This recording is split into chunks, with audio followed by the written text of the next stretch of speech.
हसन साहब, army chief general Asim Munir ने किसान कन्वेंशन से खिताब करते कुछ अहम बातें की, इस पर आपका तफसील से तबसरा चाहूंगी।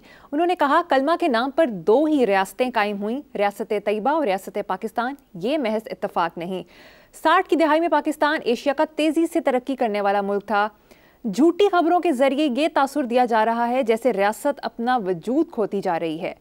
ज़राअत पैगम्बराना पेशा है, हमें सबसे पहले ज़राअत पर काम करना है। फौज अवाम के साथ मिलकर तमाम माफियाज का खात्मा करेगी। मरियम, ये तबसरा जो है ये तो बहुत तफसील मांगता है, बहुत ज़्यादा, बहुत लंबी तफसील मांगता है। वो फिर कभी सही, आखिरी जुमला जो है उनका वो बहुत ज़बरदस्त है। एक तो हमारे पास वक्त इतना नहीं होता कि सारे का जायज़ा लूँ, ये तो पूरा एक PhD का थीसिस बनता है, इस पे तो हम बात नहीं कर सकते। आखिरी जुमला जो है कि फ़ौज अवाम के साथ मिलकर माफियाज का ख़ात्मा करेगी,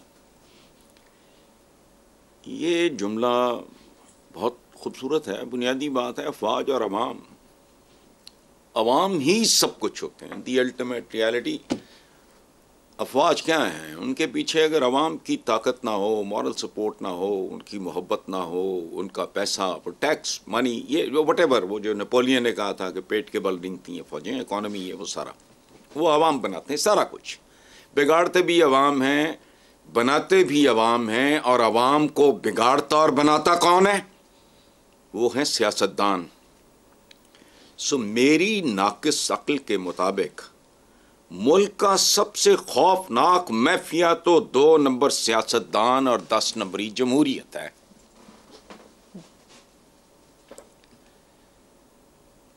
कोई आलम फाजल, हम तो नीम खानदा से लोग हैं, कोई आलम फाजल आए बैठ के मेरे साथ गुफ्तगू कर ले इस बात में, ये सब कुछ किया धरा। देखो बात सुनो, हमें आउट ऑफ बॉक्स थिंकिंग का, हमारे यहाँ थर्ड डायमेंशन का रिवाज ही नहीं है। घिसी पिटी वही बातें दोहराते जाते हैं। जमहूरियत ही हल होगी, 75 साल खा गए और खा जाओ, 75 खत्म, मुल्क 2 लख्त हुए, मुद्दतें बीत गई, खत्म। ये सबसे बड़ा गंद इस मुल्क का सियासतदान है, ये याद रखना। ये बातें बहुत होती हैं, जमहूरियत जमहूरियत, ये अगर अपनी हदूद में रहें, इनकी दयानत पे कोई उंगली ना उठा सके, इनकी मेहनत पे लोग रश करें और इन्हें देख के इंस्पायर हों, लूट मार ये ना करें, क्रिएटिव थिंकिंग इनके पास हो। मुझे बताएं कौन सा इदारा सबसे बड़ा सियासतदान क्या कहता है?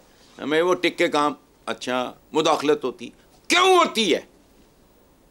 वो घर में अच्छा मुलाजम हो ना, अच्छा मुलाजिम, उसके नखरे उठाता है बंदा। तुम किसी काबिल हो, ये कांटों का हार किसी ने अपने गले में डालना है। इस मुल्क का इक़्तिदार तो अब जिल्लत के सिवा रहा ही कुछ नहीं गया। अच्छा, सबसे खौफनाक माफिया है 2 नंबर सियासतदान और 10 नंबरी जमहूरियत। ये जो उन्होंने बात की है ना कि फौज और अवाम, बिल्कुल ठीक हो गया। तमाम माफियाज का नंबर 1 माफिया इस मुल्क का, कोई मयार ही नहीं यार। अच्छा, वेस्ट में अगर नहीं तो वेस्ट की दुनिया और है भाई, वो तो ट्रैफिक की भी धज्जियां नहीं उड़ाते, वो कदम कदम पे हराम भी नहीं खाते, वो मिलावट भी नहीं करते, उनकी नकाली कर रहे हैं। अच्छा, 2 नंबर सियासतदान, 10 नंबरी जमहूरियत। अब पूछो वो कैसे? अगर मैं करप्ट हूं तो इनकी वजह से। ये रोल मॉडल्स हैं।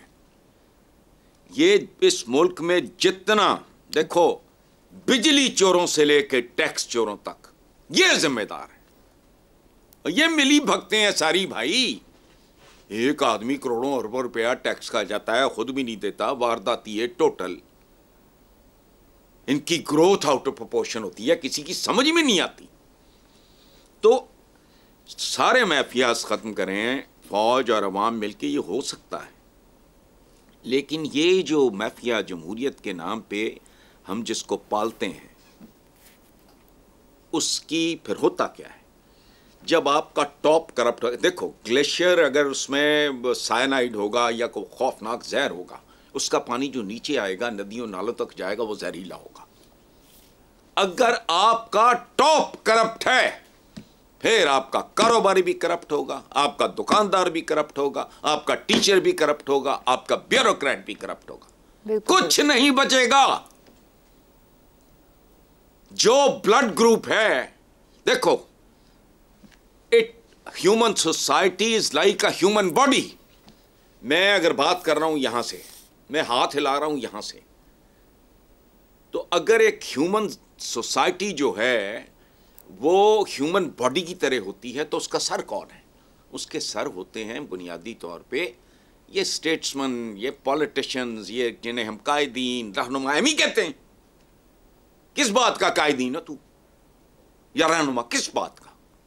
तू मेरा रोल मॉडल है। मैं जो आपसे बात कर रहा हूं यहां से आ रही है, सब यहां से, सारा जिस्म इसको ओबे कर रहा है, तो सारा समाज इन सियासतदानों को ओबे कर रहा है, शऊरी तौर पे या गैर शऊरी तौर पे। और ये कौन है? Top to top corrupt, nil, incompetent. एक वजीर आजमा मुल्क के जो बैठता ही नहीं। तो जाओ तारीख उठा के देख लो, पर्चियां पढ़ने वाले, यूएस को आस्काने वाले, ये टकरे हुए हैं हमें। तो पहले तो इस माफिया का कुछ बंदोबस्त हो। चलें आगे। ठीक है हसन साहब, आगे चलते हैं। चढ़ा दिया सवेरे सवेरे। हसन साहब, आपके ख्याल में 2024 के इलेक्शन मुतनाज़े होंगे? मुतनाज़े होंगे क्या मतलब है मरियम? ये तो मुतनाज़े हो चुके हैं इस वक्त, सरेआम है। जाओ जाकर सर्वे करा लो। मैं इस मौजू पे मज़ीद वक्त बर्बाद करके अपने व्यूअर्स के साथ, अपने प्रोग्राम के साथ ज़्यादती नहीं कर सकता। किसी सड़क पे चले जाओ, किसी किस्म की लोकेलिटी हो, डिफेंस से लेके समनाबाद, समनाबाद से लेके अंदरून शहर, चले जाओ। मुझे नतीजे की भी ज़रूरत नहीं, मुझे ना बताना, अपने तौर पे आपको क्लैरिटी हो जाएगी। इस पे एक नहीं, इस पे कई सवालिया निशान लग चुके हैं। चलें। बेशक। हसन साहब, पीटीआई के सीनियर रहनुमा हामिद अली खान ने कहा कि लेवल प्लेइंग फील्ड तो दूर की बात, हमें तो प्लेइंग फील्ड ही नहीं दी जा रही। जबकि chairman PTI barrister Gohar Ali Khan ने कहा कि बाप बेटा, चचा भतीजा इलेक्शन कमीशन को यरगमाल बनाए हुए हैं। फिर वही घिसी पिटी कहानी। अभी तो मैं एक तकरीर झाड़ के हटाऊं कि ये माफियाज हैं। माफिया क्या होता है? बल्कि मैं आपको सच्ची बात बताऊं, अगर मुझे कोई कहे ना कि मुकद्दस किताब पे हाथ रख के कसम खाओ, तो मैं माफिया को इनसे कमतर करार दूंगा। माफियाज लजपाल होता है, याद रखना।